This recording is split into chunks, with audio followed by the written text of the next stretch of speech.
संविधान के भाग पार्ट्स को आप एक बहुत बड़ी किताब के अध्याय या चैप्टर्स की तरह समझ सकते हैं।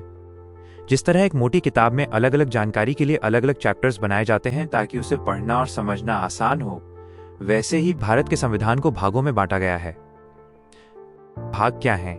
संविधान में कुल 395 अनुच्छेद आर्टिकल्स हैं।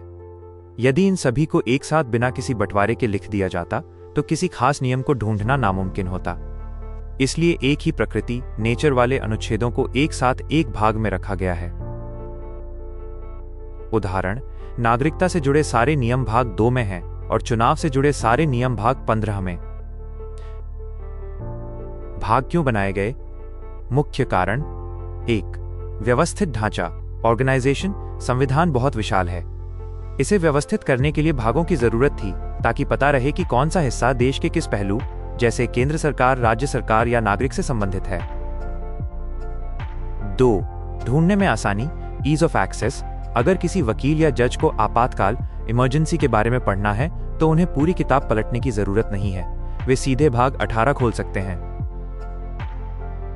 3. स्पष्ट शासन व्यवस्था। संविधान में यह साफ करना जरूरी था कि देश कैसे चलेगा।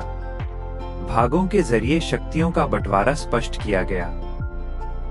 केंद्र के लिए भाग 5, राज्यों के लिए भाग 6, पंचायतों के लिए भाग 9। 4. संशोधनों में आसानी। जब भविष्य में कोई नया नियम जोड़ना होता है तो भागों की वजह से उसे सही जगह पर फिट करना आसान होता है। जैसे जब मौलिक कर्तव्य जोड़े गए तो उन्हें भाग 4A बनाकर भाग 4 के ठीक बाद जगह दी गई।